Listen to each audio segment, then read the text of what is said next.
Good morning, good afternoon, and good evening, ladies and gentlemen, and welcome wherever you are in the world, trekking across the universe. Yes, it is 5 a.m. Pacific time, 8 a.m. on the East Coast, and still Friday evening out in Western Australia. So, ladies and gentlemen, we're going to get to it. I want to welcome my co-host. You already know who I am. We'll cut it. I'm Roger. If you don't know, that's your fault. How you doing? How are you today, Liz? I'm fine, thank you. For a minute there, I was like, wait, is Michael on that side? So thank you for getting up to join us this early morning. Michael, what up? I mean, good morning, Michael. Yeah. What's up? Yeah, whatever. Yeah. Wow. It's I'm the too one. early. It is. Well, Michael, would you kindly introduce our guest this morning? Well, I'm hoping we're going to get our other guests to come, but so far we have our two favorite Aarons in the world, Aaron Vanderkley and from Voyages Fan Film. And so we are going to be talking about their new short that what was released, 3-4 weeks ago? Is that what it was? I think so. Yeah. Yeah. We have been delayed. Yeah, just trying to get you on here. It's been too crazy with us, but anyway. But so I'd like to welcome both of you. And now we've got Daniel's here. Yay! So I'll bring him on, and I'm going to move some things around. So, Daniel, Hello. how are you doing today? Very well, thank you. Sorry for my delay. Thank you so much for having me. Well, cool. That is really great. I'm going to pass it back over to Mr. Roger. Well, I would have had a snappy retort about something about being a Renaissance guy, but I wasn't able to formulate it quick enough. But Daniel, thank you for joining us. Of course, Aaron, thank you. You guys continue doing what a lot of us wish we could do, and that's tell great stories. And I'm going to cut ahead a moment. I believe you have a debut. Aaron, tell us what's going to happen in a day or so. So yeah, tomorrow the third and final little short Voyages will be out. That one's called Desperate Measures. It comes out 7 p.m. Australian Western Standard Time tomorrow, Saturday. And yeah, so we've been, for these three shorts, sort of revisiting the previous three films that we've done. And that next one will be revisiting the film Outbreak, which was quite popular in 2022. Yeah. Excellent. Well, folks, that one's going to be at 3 a.m. Pacific time, 7 a.m. Eastern. And let's get to it. The episode that we're going to be talking about today is their most recent one. And even though I've seen it twice now, it is escaping me. But I believe it is Renaissance, right? Renaissance. Yeah, I apologize. So it's Renaissance. Okay, Aaron, take it away. Tell us, how'd you come to this? I know you just told us you're revisiting, but let's talk to us. This is a short. It's a 3 or 4 minute. Do you call this a short or vignette? And I'm sure you're like, it's a short, Roger. Definitely a short. I sort of umbrellaed it like under short voyages, but essentially there was a Star Trek Borg that was doing like a Trek in 90 seconds competition, and I wanted to enter it. And I, rather than just doing one, I came up with 3 short films. Unfortunately, a number of factors sort of prevented us from entering it. Mainly, we couldn't get some of the music and visual effects done in time for the deadline.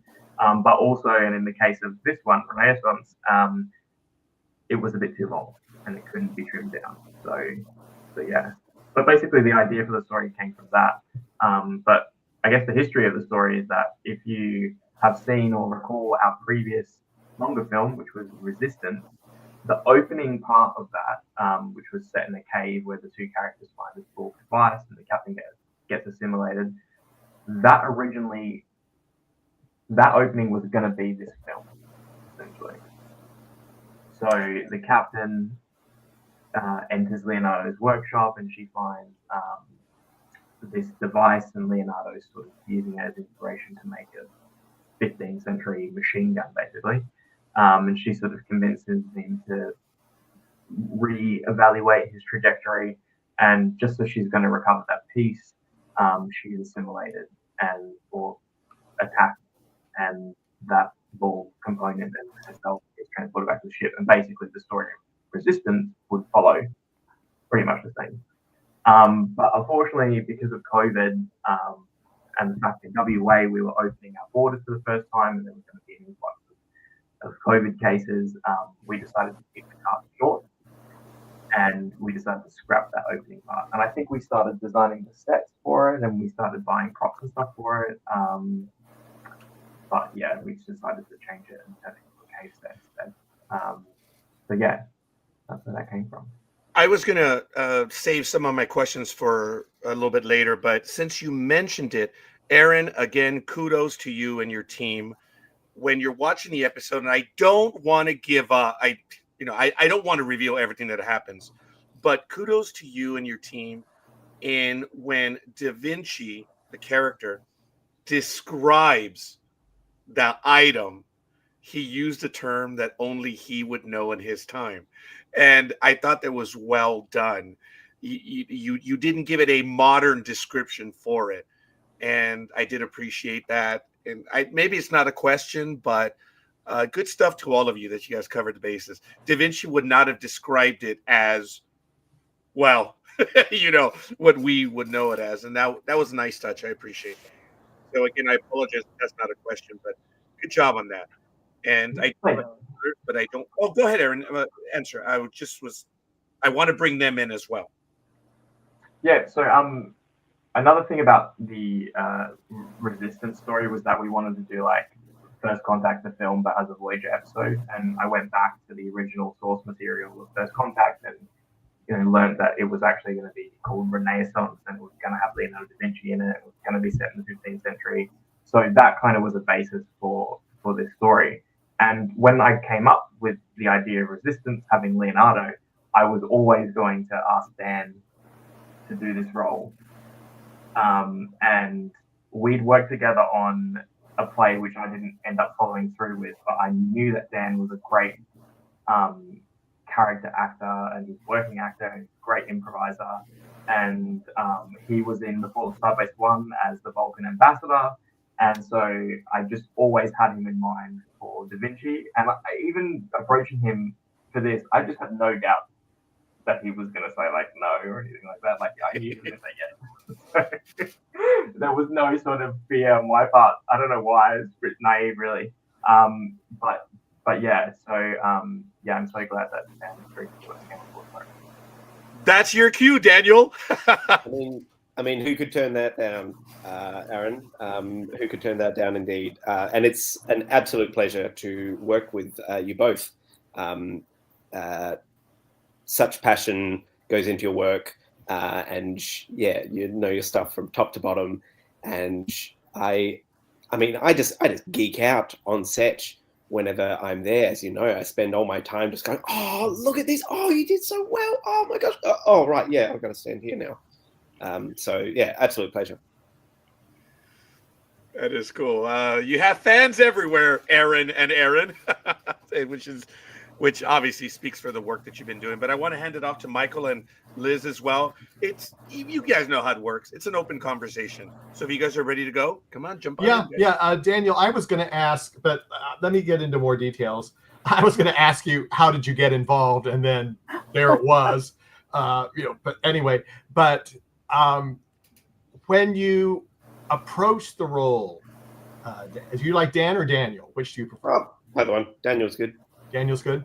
How did you approach the role of Leonardo? Did you do research, or did you had maybe played a character similar in the same time frame, or did you just start from scratch and go, okay, this is what I'm going to do? Or did Aaron and Aaron tell you what to do? Aaron. Well,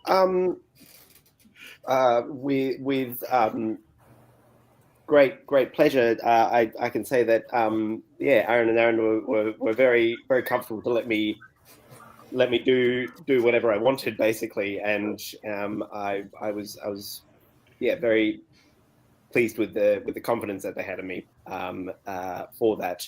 And I guess my first approach for it was definitely the Jonathan Rhys-Davies guest starring in the Voyager episodes that he did as Da Vinci. And once I'd established that, I think that was an early question I asked you, Aaron. It was like, so hold on, do you want me to just do my best Jonathan Rhys-Davies? And it was like, no. I was like, okay, cool, do my own thing. But that was where it started, and I've always loved the like eccentric scientist sort of characters. So they would definitely have informed my performance somewhat. Your Doc Browns, even your Dr. Doofenshmirtz to an extent. I'm sure he's in there somewhat. So just approaching it from a point of view of enthusiastic passion towards something that character considers like their kind of intellectual divine right of I am the smartest person in the world, and therefore I have the right to make these decisions, to make this weapon. I love in the script as well how when the captain makes an appeal to Da Vinci at one point about fellow inventors, he tries to dismiss it by going, if they're truly inventive, then they'll be fine. And I think that speaks to, the basis of his character of like thought, intellectual might makes right. So that's how I approached it. Okay. Now you have done, was it a Vulcan that you played before for Aaron? Was that what he said? I'm trying to remember. I can't. Oh, I totally lost it, but I don't care.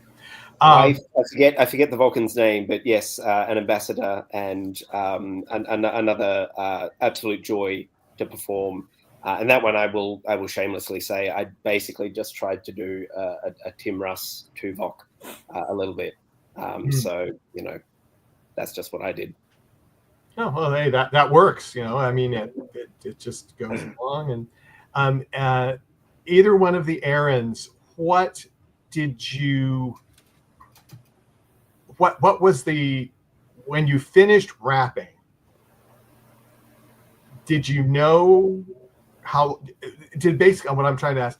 Is it as long as you thought it was going to be? Did it go a little longer or shorter? For all the shorts, when I was rehearsing with the actors beforehand, I basically said, like, it's part of this competition. It's 90 seconds. If, however, we don't have to rush through this. Like, if it needs pauses and it needs to be paced out, like, that's fine. Like, I'm not married to this idea of entering something. Like, I want it to be a good piece of work. I don't want to turn it into like a hack job, either in the edit or on the set. And I think what ended up being important in this particular story as it played out is that, those looks between each other and those moments of like listening to what someone's saying and taking a moment to say, how do I reapproach this person? Like with what Dan was, with what Roger was saying about using Da Vinci's language, the captain character really had to speak his language in order to get him to see reason and butter up his ego. I guess it's the same thing that Janeway does in the Voyager version with the Da Vinci character, is that there's a way of handling this type of individual and playing with his ego and reasoning with him in that way. So, to rush it and cut it up so it fits into 90 seconds, that wasn't going to work. It was evident it wasn't going to work.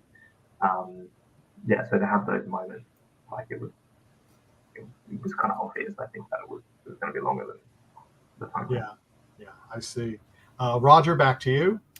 As a matter of fact, Daniel, in the way you play Da Vinci, obviously none of us knows the personality, the quirks, or whatever, and that was nice insight. And when you were giving your answer, I was like, "That's right. That was really cool, Daniel." And I appreciate that all three of you and the entire cast and our captain as well, that you gave the character a life that we hadn't seen.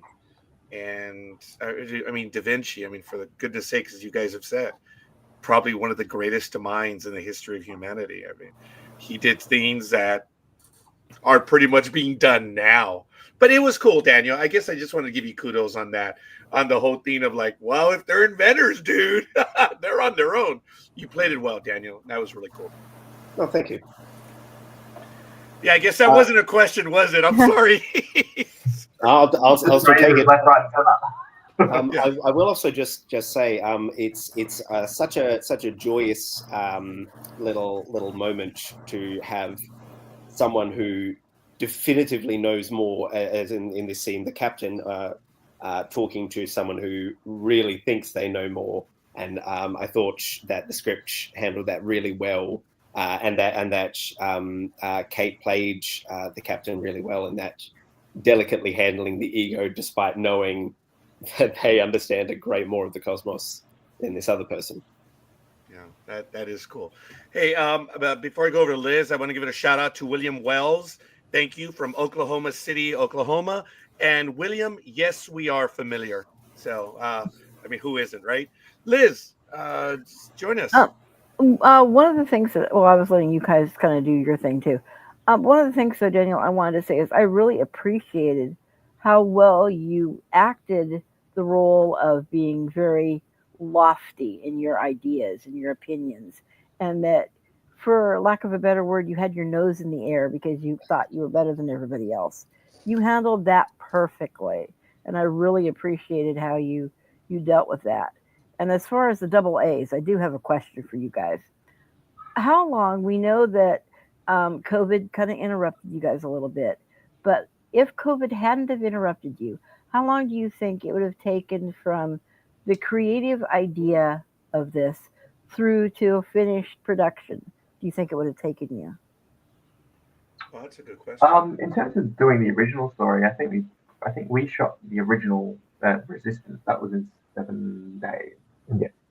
So probably it would have just replaced. It would have been the same period. We just would have replaced that shooting day of doing a cave set with Da Vinci's workshop. But I think the benefit of doing it now is that we've learned so much from the previous set of films, and we had so much more time to just focus on this one set and kind of flesh it out more. Yeah. Okay. And I think that was a great benefit. Yeah. Okay. Particularly for such a complex set as Da Vinci's workshop, you really decked it out with everything you could find. Yeah, all the little toys and stuff. Yeah, that was really cool. I did love the idea of there's this great big hole in the side of his wall. Like, obviously, you had an oops during your playing with your invention. Leonardo had like an oops with it. A successful test of a kind. Yeah. Just hopefully nothing was in the way of that successful test. But yeah, I like that. I thought it was a bit humorous. Yeah, absolutely. Me too. We obviously are fans of this production, and we're always amazed and seeing what you did for the lab. We've talked about it, and for the audience that knows and doesn't know, the workspace that they have, it's just amazing what they, I don't want to say get away with, because that's probably insulting to all three of you right there. It's making do with what you have. And Aaron, I'd like to go to you, young man, because you've been a bit on the quiet side. So when Aaron is writing and directing, right now, when Aaron is writing and directing, tell us about some of the contributions that you do for these endeavors, please. So I feel like with all of these films, Aaron is the voice of what he wants, and I have to just somehow miraculously put it together with the click of my fingers. But with this film specifically, the production design on this was a lot.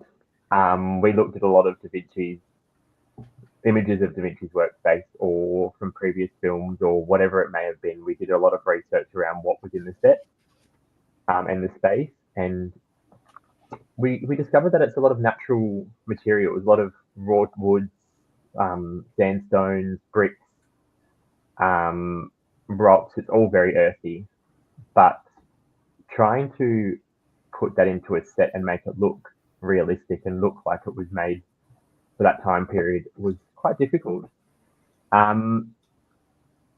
There's actually one set piece that you never see throughout the film, and we probably spent hours and hours on it, which is a window piece.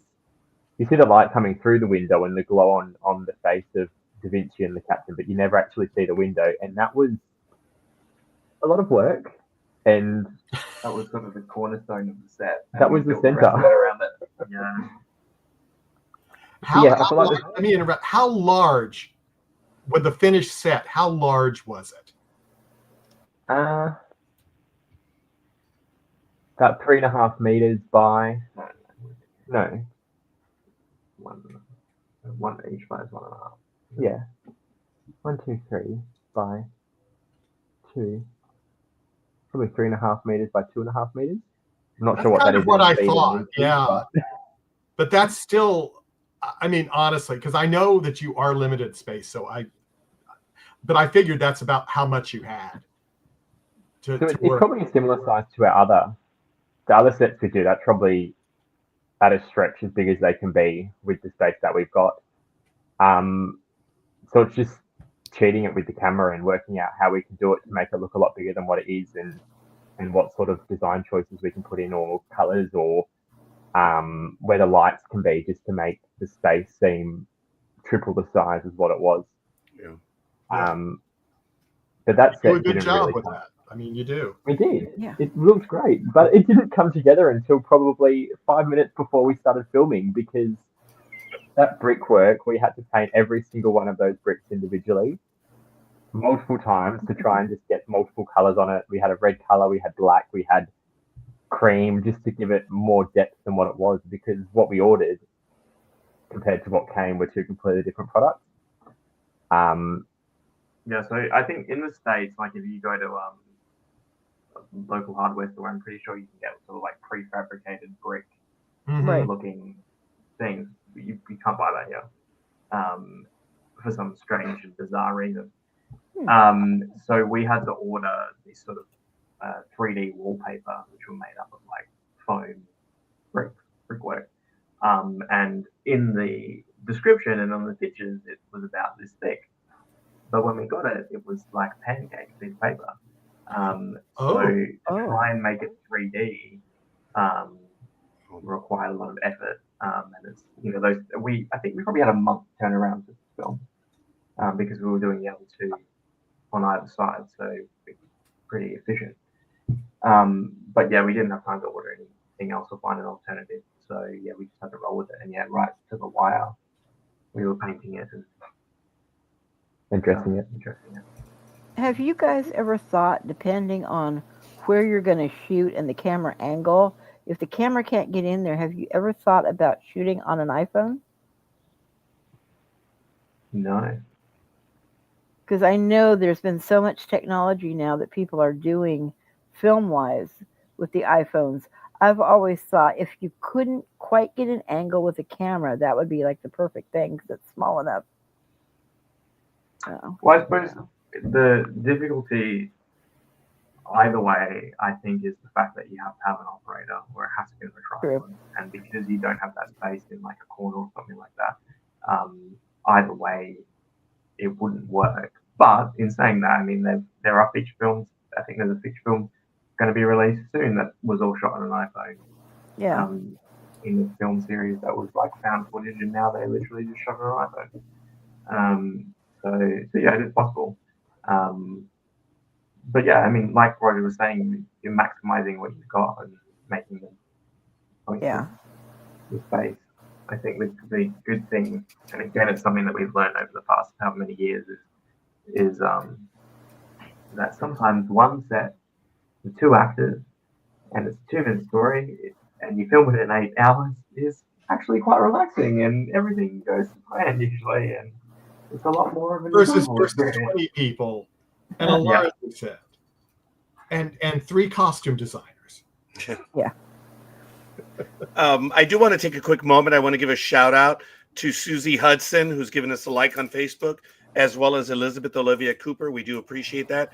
We know that we are unable to see the likes on YouTube, but we do appreciate the ones that we're receiving. Don't forget to please like and subscribe, and we're going to continue on this. I want to go back to Daniel for a moment, and I hope I didn't interrupt these fine gentlemen in the description of the project, and we'll get back to it, because I'm going to argue with Aaron about a prime directive, temporal directive, and some other stuff in the story.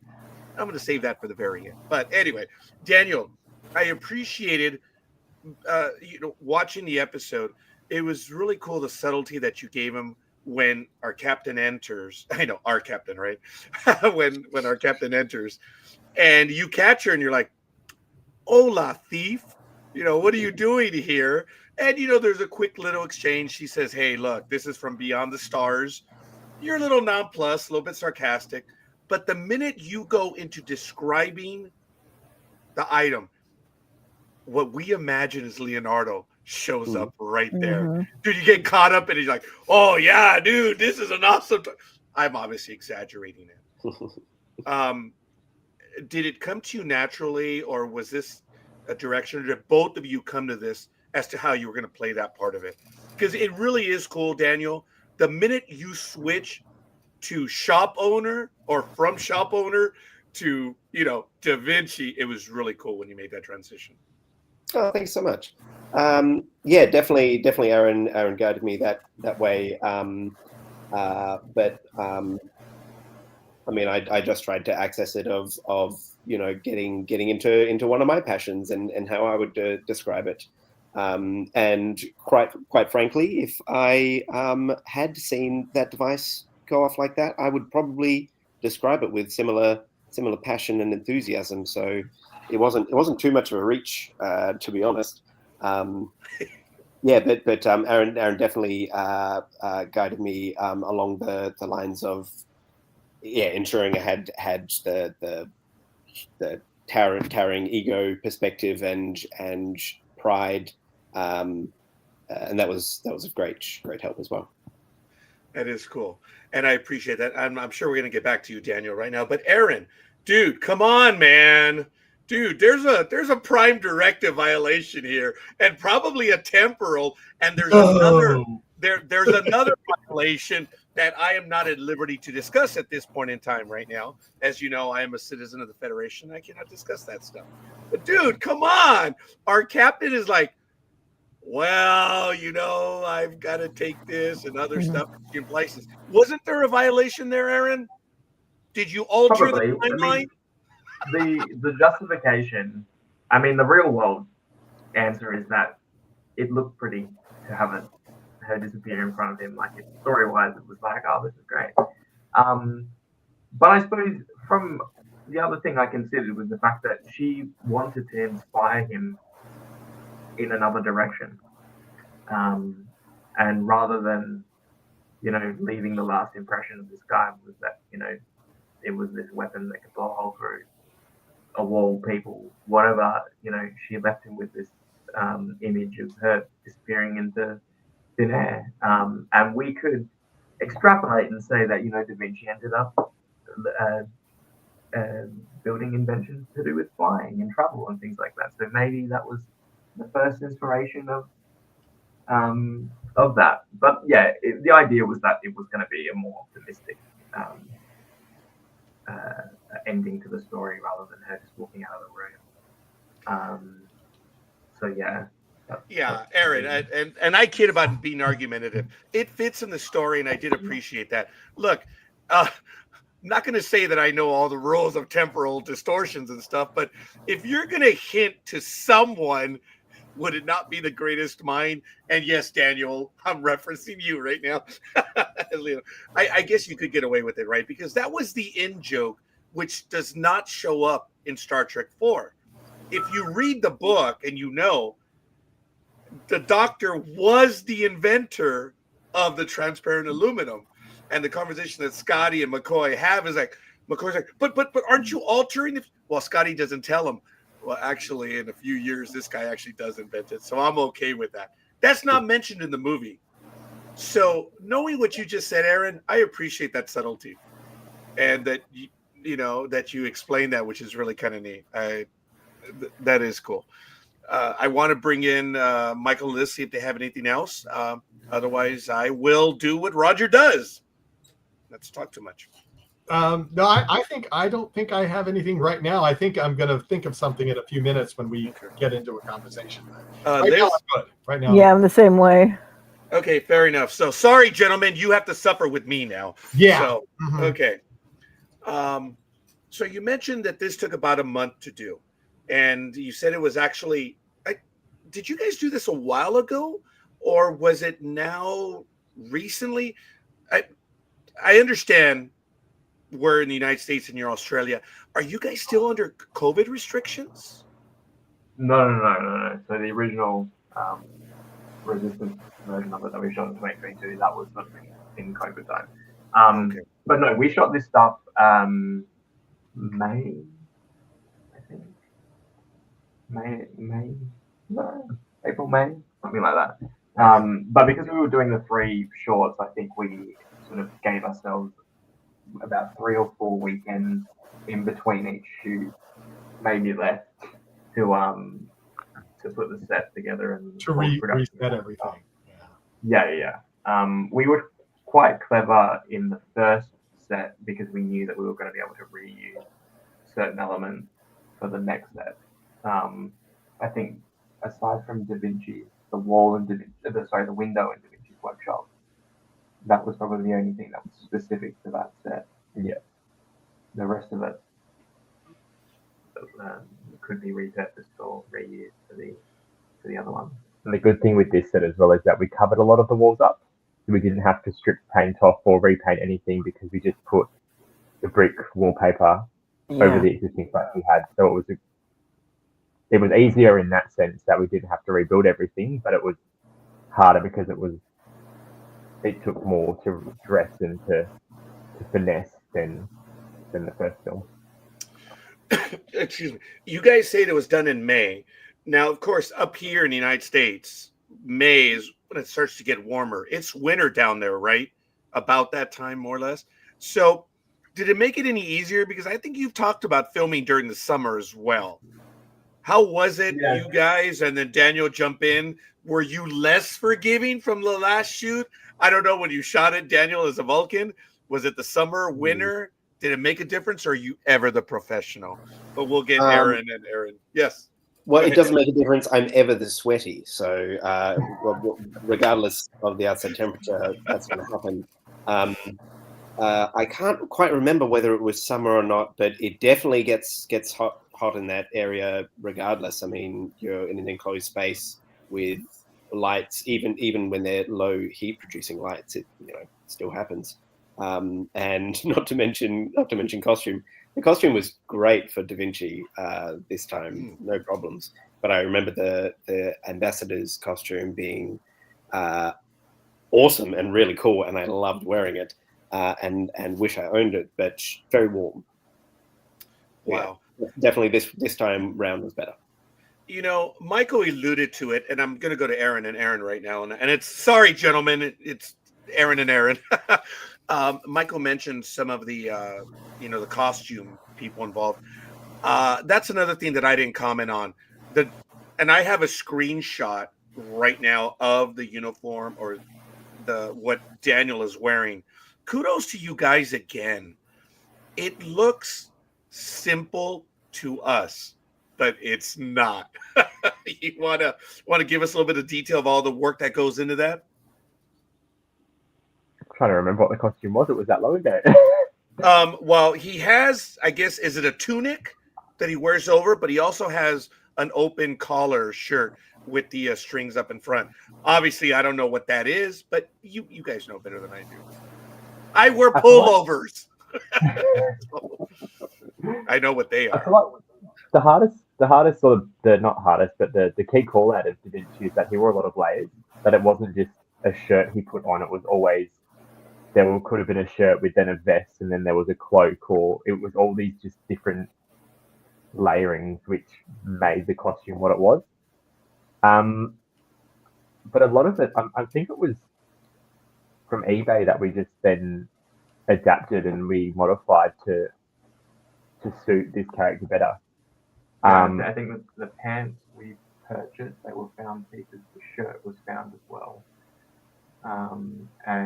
but the tunic was custom made.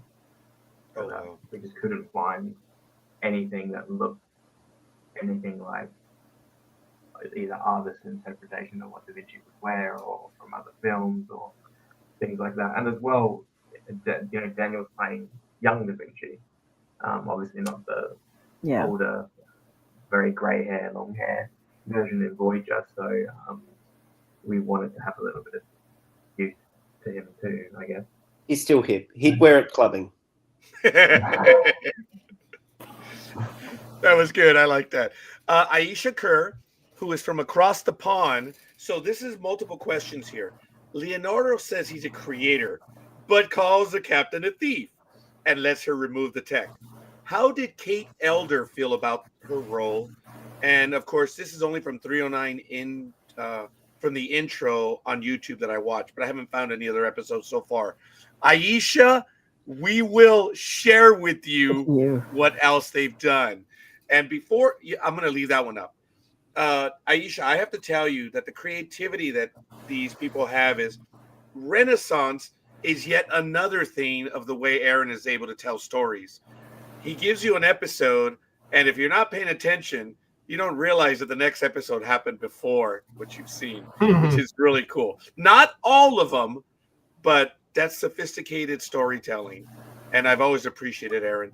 But if all of you want to address these questions from Aisha. I think like one thing I learned about Da Vinci was that he was often inspired by like nature and things like that. So we made a point of making sure that when we dressed the set, there were things like he was very inspired by birds and the way the human body moved, and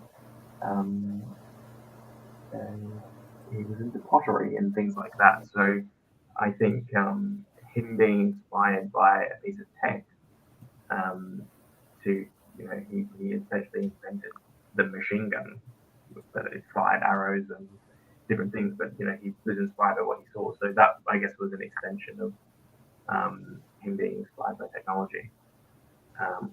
He looks very angry there. Yeah. Yeah. Well, she's taking away his new toy. I mean, his lightning toy. Now, Aisha, and I don't believe you've answered it, or maybe you did, but Leonardo appears to be wearing a doublet over his shirt. Yeah. I don't know what a doublet is. Yeah, nor do I.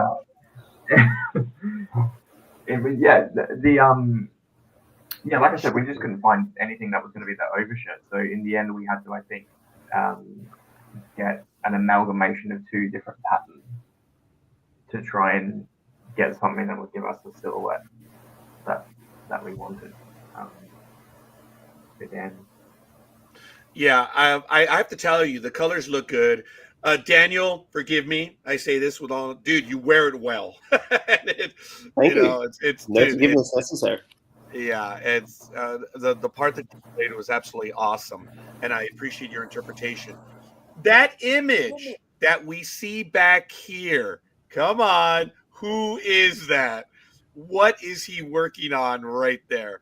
Daniel, do you want to answer, or Aaron? I'll never tell.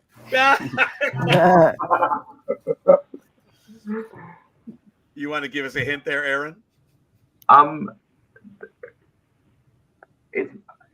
noticed that it was very difficult to date when Da Vinci did certain things. The date ranges that were given in books, history books, and things like that are around about a specific time. So I think that was just a painting that he was working on at a particular around about the time that we wanted to set this, which I can't remember what that was.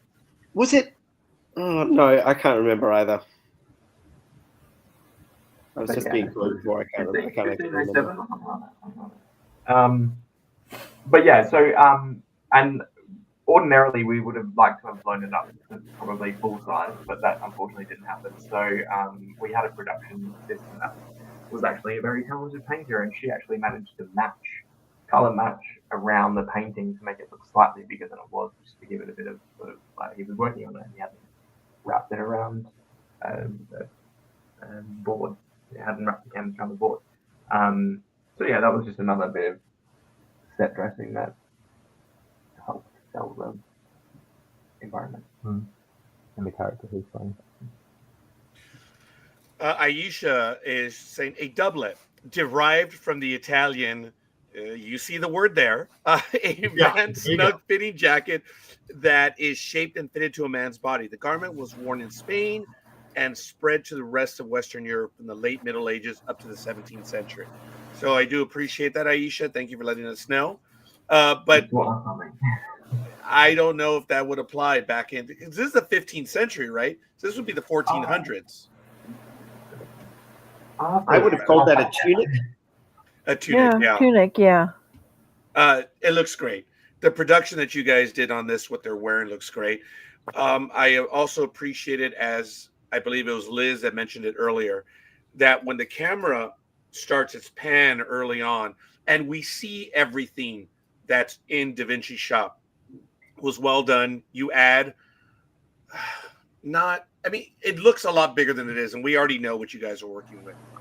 But I had no idea how troublesome that wall was behind him, and you see in that scene.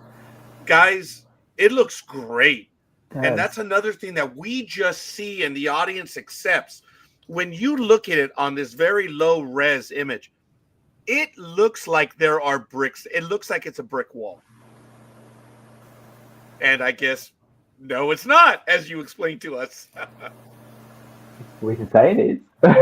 Yeah. If it looks like it, it could be, Roger. Yeah, well, right here, there's subtle depth to it. And that was a wonderful job that you guys did right there. And then throughout the whole thing. Now, is this the most money you spent on an episode because of all the stuff you had to collect that was in the background? Or, Aaron, are these things that you have hidden away in your closet? You'd be surprised. A lot of the stuff we had in the shed or hidden away in boxes, or lots of the stuff on the table that you saw at the start. A lot of those pottery, we had them in a box. Ooh, I want to come play in your sheds. Believe me, sounds like fun. It's a lot of fun. We really need to go through and organise what's in what box, because we've got that much. I won't say garbage, but we've just got much variety of things that you never know when you're going to need them again. That's the thing. Exactly. Future Go to a props. shop and be like, that'd be good for a film. Well, you guys are running like a studio. You have your own props, and you have a library of props now. We should. It is crazy. I'm just thinking we need to just open a shop, really. Yeah. And normally, Aaron, I ask for permission, and I apologize. I did not this time, just to show a few images. And I thank you. It was a stretch, and I figured you would give me permission. But I should have asked first off, and I apologize. Here's some of the items that we're talking about. So you found these, and I suppose what we would call them secondhand stores, maybe, or like this parchment. You guys made that, obviously. No, so that No. is from my cousin gave me that when he went to Egypt many years ago. So that is a piece of wow. art. Wow. Whoops. The bottle there that's next to it, that is my belongs to my grandparents. And I think it's some chateau. I think it must have been Adelaide or something like that. But I thought you were going to say your aftershave bottle. no. The black container next to it, that was from IKEA. Yeah. The starfish was from A random gift shop and a fabric shop called Spotlight. So yeah, we accumulate things from various places. It's wonderful, as was mentioned by my co-host, the panning right here, and you see, look, there's just a few items right here, but it was great to see that everything that was in the shop, and you giving us depth and color to these items is really, really neat. I want to take another moment. We have a few more likes. I mentioned Aisha Kerr. Thank you for that. And I believe it's Ayalanka Liska has also given us a like on Facebook. We thank you for that.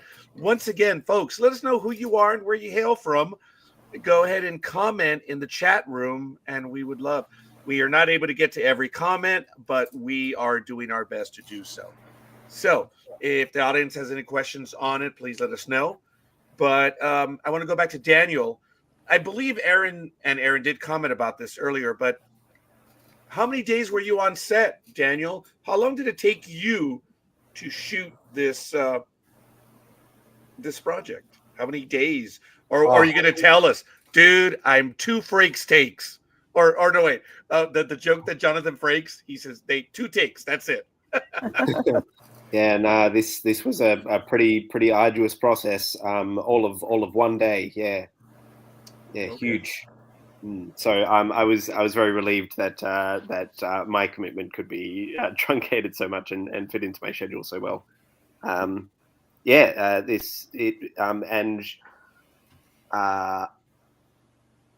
We clipped along pretty quickly with the filming, and the crew very good at setting up and solving problems quickly and making the smoothness happen despite the bumps.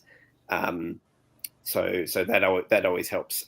So I was never afraid of it going over or even having to reshoot or anything like that. I was always very comfortable and very confident. I appreciate that, Daniel. And going back to the props and the art department, there's one of the items that we're basically talking about in this story, but there's some more detail that you see in the pan. And there it is. The artist, is that the palette or the painting board where the color is? You see the cup with all the little tools, and there are more items not strewn about, but you add culture to it, Aaron. It's those subtleties. And then the drawings that you have in the, wow, dude, it's absolutely, I like the idea that there is a little bit of controlled chaos for the greatest mind in the history of mankind. It was really good. He's a hoarder. He's a hoarder. Yeah. The tracking shot was inspired, I think, by the first Voyager episode that Da Vinci appears in. I think the opening shot is similar. And I think for us, because it was a 2-minute piece, you kind of wanted to establish who this person was very quickly. And the way to do that and to show his different interests was by saying, nature speaks to him. So we had all those natural things. He's a sculptor, he's a painter, he draws. And then obviously the Borg element at the end of the table, which is, I guess, the main drive of the story. And yeah, we tried to scatter around those drawings of Da Vinci's machine gun as well, to say that he was actively working on it. Yeah, look, guys, this adds the flavor and depth to what we're talking about. Look at everything that's in there. It is well done. And again, knowing what you guys did for that wall, it is, I'm telling you, there's depth there. It looks like, and you were commenting that there's different colors to the bricks, which is really cool, which is in real life. And anyone who has lived in a brick house knows that. It's kudos to what you guys do. You guys take us to places that we can only imagine. And look at all of the stuff that you have here. That's just impressive. One lovely detail that I just noticed is you've got spare candles there. Yes. So you didn't just have there'll be candles there and that'll just look pretty. This is a functional workshop. He'll need to replace his candles at a moment's notice. They will be there on hand, and that's a lovely little detail. It is a wonderful detail, and I want to share with all of you before I go back to Michael and Liz. At the very bottom or underneath this table, you see that little crate, which I cannot get, I can't get the bar out of the way. I have to tell you, I was privileged on June 12th, 1998. I was able to, thank you, Joe Minosky, and anyone who's a Voyager fan knows. Thank you, Joe Minosky, and I hope to have him on one day. He arranged for a tour of the Voyager sets for my wife and I. When we went into, Daniel, this is what's really funny, and this is my point.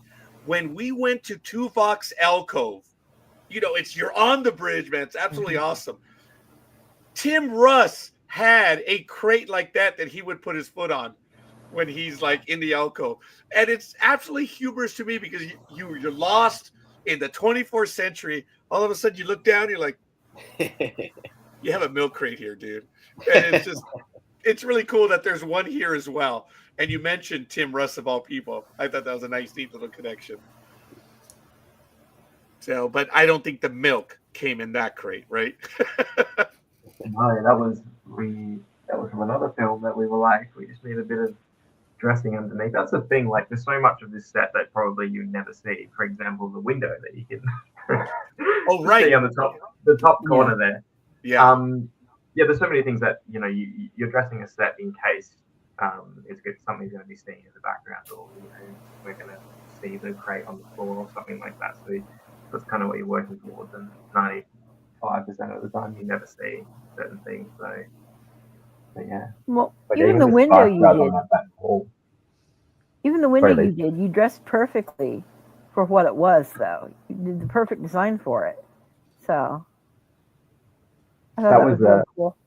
A lot of hours of work went into that window for no time on camera, which was quite upsetting. But hey, got to do what you got to do. Now we know how to make a window. So, yeah. It helped my performance.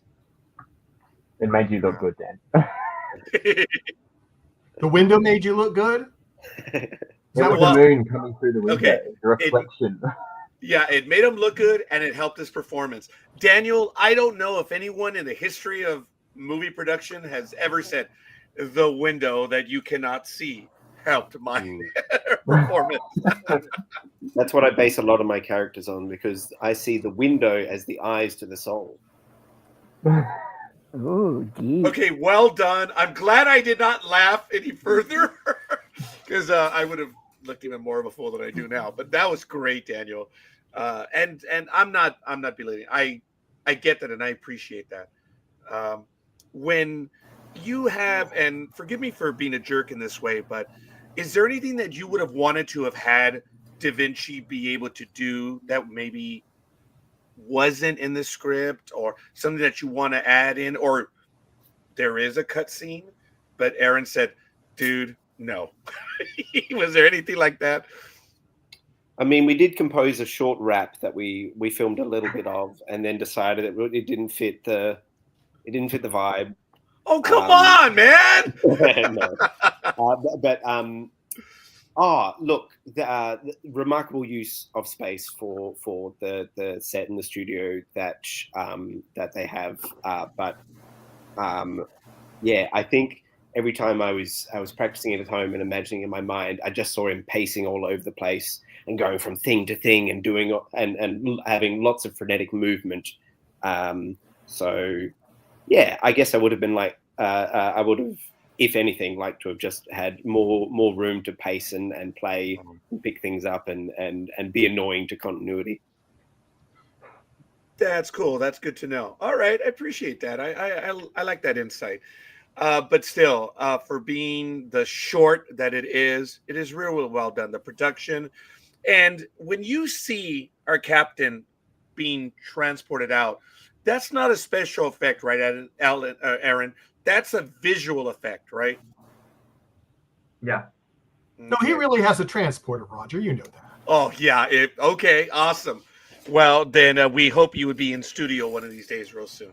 So. Dan is actually, that was his genuine reaction to Kate transporting. That wasn't acting. Yeah, they didn't tell me. I was quite surprised. That is cool. And oh, sorry, I was going to go to it right there. Yep, there it is. Yeah, there. Yep. Yeah, it's almost like you want to say something else. You're like, oh, but which was really. If I remember correctly, the sign of the cross wasn't in the script. I think we did a couple of versions. Was that right? Oh, that's right. That was funny. And again, you did it in such a way that it was almost like it was out of place.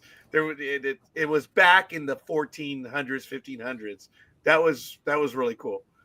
And I did appreciate that. I'm glad that take made it in. Yeah, it was cool. And look, you have some other stuff on the wall on this side as well. Wonderful set. The work that goes into it. But folks, if you notice, when we have the other shot looking, I guess, towards the captain, Look at these same items. They're here. Mhm. It's a tiny set, but with all their work, it looks that much bigger. It's just impressive. And that goes to the thespians that you had on set and everyone else. You guys packed a lot in this story. And for anyone who knows what you guys are doing, that's a big, like, duh. Yeah. You guys get a lot of stuff in there. Michael, Liz, anything else you guys would like to add, please? I just wanted to say one thing. Unless you guys had told us about the wall and what it was, I would have thought, in all honesty, that you had filmed in a very, very small, like a little alcove of of some sort of a brick area. Not a very big thing, but it was actually real brick. So that Yeah. actually took me I by thought it was surprise. real brick. Yeah. Yeah. That sort of area, that brick area, we had to make, because obviously the flat is flat, so we had to make like special 3D bricks for that particular hole in the wall thing, just to sell the fact that it was 3D. And we couldn't actually just do it as a circle in the wall as if people would think. If you look at it closely, it's each individual brick has been taken out as if the whole Wow. brick has fallen out, rather than it's just shot a circle in the wall sort of thing. Yeah. Oh, that's right. Yeah, a lot of love went into it. Yeah, no doubt. And it is kind of cool how you see the branches from the trees that would be right Yeah. outside it. It's, man, again, I'm sorry. The details. What you guys do there, and I mean your crew, everyone involved on this, it's just impressive. Oh, and you tell great stories as well. It's just absolutely awesome. And that is the fan in me. I'm not a fanboy. I am a fan of this production. So if you know the word, I am a fanatic. I admire what you guys do. And again, you add more nuance to the Star Trek universe, as well as, oh my God, I was about to say the Vanderkley universe. But it would be the Vanderkley Chappell universe, right? Maybe. Yeah. The Aaron version, sure. Or maybe the Aaron and Aaron universe. I don't know.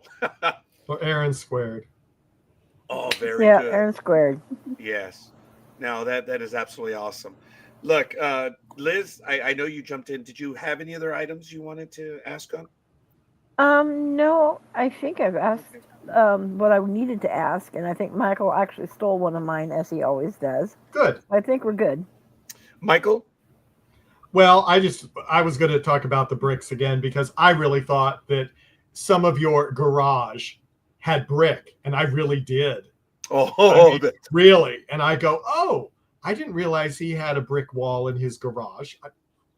I'm seriously, I did not notice that. So more kudos to you in my book. In fact, we actually left the exposed brick, I think, on the other side. If you see through the door, we were like, well, brick wall, we haven't built another flat, so we'll get away with that. So, yeah. Oh, yeah, I had that scene earlier. I'm sorry. You're right. It does, yeah, a little bit, right? Yeah. Yeah, but I think there's another scene that had it a little bit more in detail. And Aaron, I apologize. I did cut you off. I'm sorry. I didn't mean to do that. Okay. Yeah, I think there was a scene that I had on screen here that did show. Oh, there it is. Right? Is that what on the back side? You can just see it behind. No, on the left of her face, behind the wall. Okay. Behind the door frame. Oh, got it. All right, behind the door frame. Okay. Now, hey, look, it's absolutely awesome what you guys did here, and I love the story. I pretend to argue with Aaron because James Haney years ago referred to me as a canonista. So it is something that I keep close to my heart, and I'm always watching out for that. But I think it fits in the story, and it's absolutely awesome. Everything you guys did. Daniel, another personal comment. It's a full, not uniform, but it's everything, huh? Oh, yeah. What you were wearing. I thought. Right down to the codpiece. Oh, wow.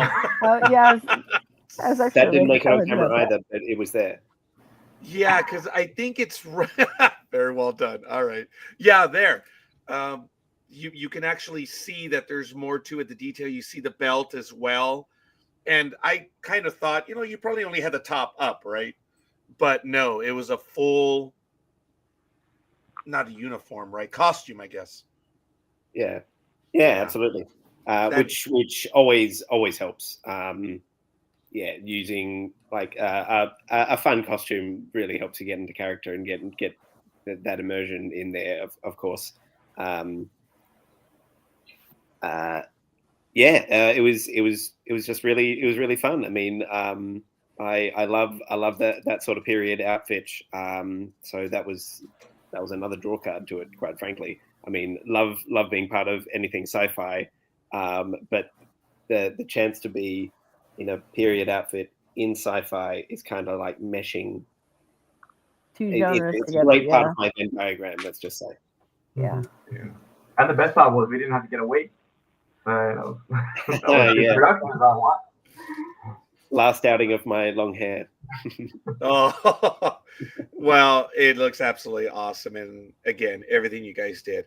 We're looking forward to tomorrow and seeing what you guys have done again. And it is.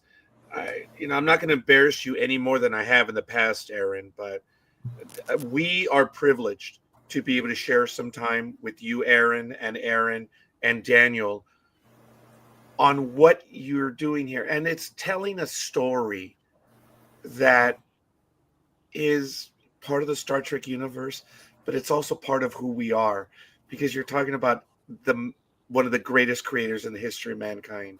And it's really awesome that you get to play in that universe. I thought that answer was awesome, Aaron, the one that you gave earlier about, well, maybe this inspires him to do other stuff. And that's kind of neat. It is really cool. You never know, right? You just never know. So, No, I have a last question to Please. Aaron Squared. Is it possible that you may be revisiting Leonardo da Vinci in another short or another episode at a later time? Or haven't you even thought of that? We haven't even thought of that. Shame the on funny you. thing is, when we were after we finished shooting and we had the daunting task of pulling apart the set, I was like, God, I wish we had the space to leave this up because this would be fun to use. But yeah, who knows? Who knows what happens? I'd love to work with Dan again on another. I feel like the cool thing about working with Dan the first time was the Vulcan. It was a transformation. I'm pretty sure Dan actually cut his own hair for the Vulcan character, if I remember correctly. So yeah, to work with him on this as Da Vinci, hopefully in the future, if we do any more, there'll be an equally great character for Dan to play. Oh, I'll do anything with you guys, Aaron. Absolutely. Get me in there as Morn's brother. Do a DS9. That I'd like to see. Whatever you got. No, that's absolutely awesome. Basically, And by the I want to be your Jeffrey Combs. oh, wow, Nice. Yeah. that is absolutely awesome. Also, the hoodie and the reveal, well done as well. I know we haven't talked about her performance, but seeing her again was a welcome sight. And we didn't give her a shout out. Aaron Squared. Would Yes, you give Kate, a shout out? Elder. Yes. The hilarious part is that originally when we worked with Kate, it was just going to be once off. Then we got her back for a cameo, and then when we got her back for a cameo, we found out that she really liked working it. So the third story we wrote for Kate, and then somehow she's appeared in each of the 3 shorts. So she will make an appearance in the next one. She's obviously in this one opposite Dan, and in the previous one, she had a little voice cameo at the start. So yeah, we loved working with Kate. We made sure that we were working in winter for Kate because last time we worked with her, it was in the heat of summer. Mhm. So, but not to make it too easy for her, we stuck her in a Hessian sack of a coat. Wow, Yeah. that is cool. We want to give a shout out to Nicholas Gardiner, I believe it is. Did I pronounce that one correctly? Yeah, Nick wrote the music for all three Yeah, shorts. which is absolutely awesome. Is there anyone, Aaron, this is a failure on our part. Who else would you like to give shout outs to? Because we rarely ever mention everyone else. And I think this would be a good time. We will give a shout out to obviously Kate, the amazing Kate, the awesome Dan Buckle as well. Happy to work with again. We've got Joe Henderson. So Joe was the DOP for these shorts. It was the first time we worked with Joe on a Star Trek thing, and Joe did a great job at sort of. I feel like he delved deep into the Star Trek universe. I'm not sure. I don't think he was much of a fan, but he definitely did his research on working on these, and he was great to work with. My friend Blake, who's the gaffer and camera assistant, is just awesome guy.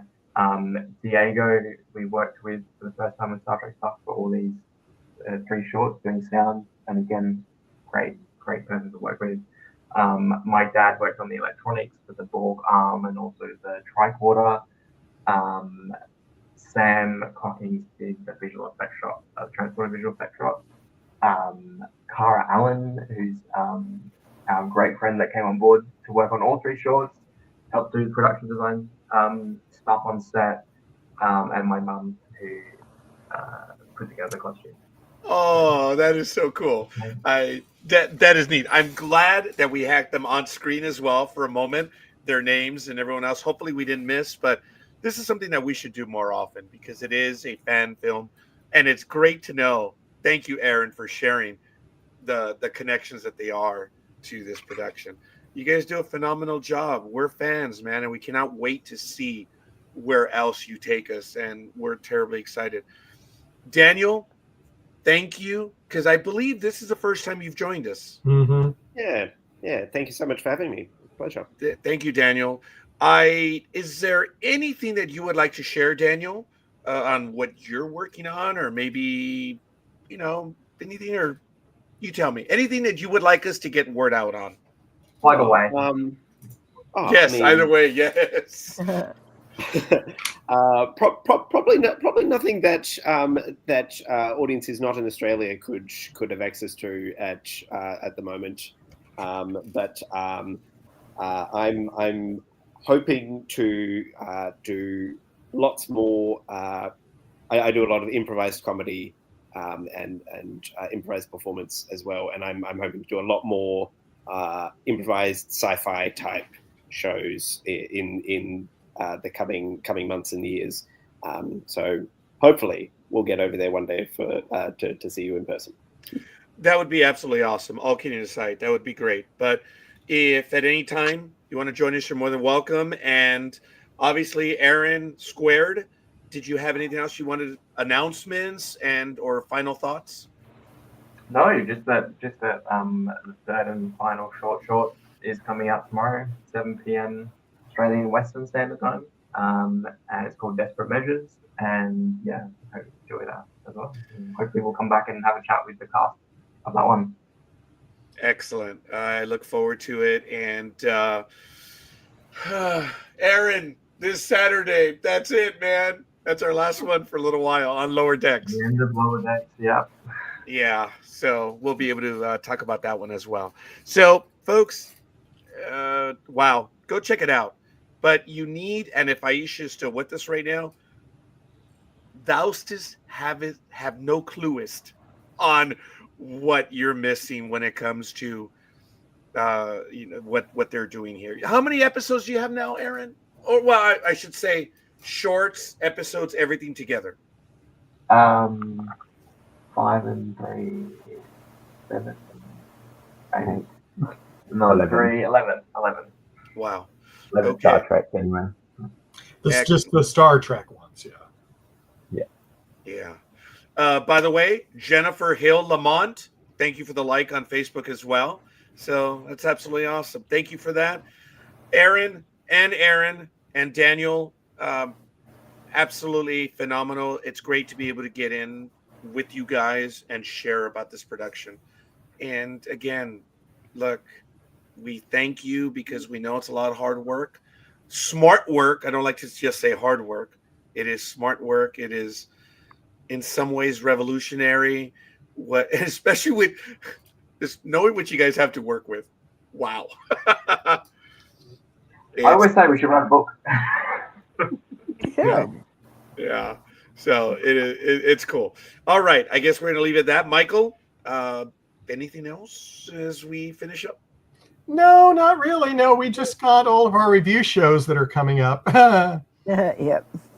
That's the rest of the weekend, and but probably guests, haven't got many guests lined up because of the holidays, and probably be January that we'll start getting. I'm trying to get some people lined up, and some canceled on me because of the holidays, and they said, "Oh, January," and I said, "Yeah, I figured that." So. Yeah, it's a privilege having you guys on right now during the holidays, and it's absolutely awesome. Can't wait to see what you guys are going to debut in about less than 24 hours. Yeah. Yeah. Well, it's Friday night for you gents, and we don't want to steal any more time than we have. But folks, head on over. Aaron, give us. Well, it's on the bottom, folks. Voyages Fan Film, but please let the audience know your website and your handles. Yeah, the easiest way is to find us on Voyages Fan Film or at Voyages Fan Film. I think we're on Facebook, Instagram, YouTube, obviously. So yeah, please like, subscribe, share to your friends, and yeah, thanks for the support. And there it is, folks. Check it out. Absolutely awesome. Final note. NDB Media, we thank our guests. We thank our audience. It is a holiday season. We wish you the best. And let me tell you, the holidays are a lot better with Voyages Fan Film. I got to tell you, it's great. So for everyone else, it's 6:14 a.m. on the West Coast. And for these fine gentlemen, it's 10:14 p.m. So just going to show you how far apart we are. But on the internet. You know, gentlemen, and then Liz, I apologize. Michael and I have talked about this. It is amazing to know how far apart we are, really, distance. And the technology is instant now. Isn't that crazy as to how it's really become? Are we living a little bit in the future that we're talking about right now? And Star Trek has helped make that happen. Yeah. Yes, it did. Yeah. In some ways it has. So, all right, folks. That's it. Peace and long life. Jolan True, and we look forward to the future. We'll see you guys on the other side. Peace.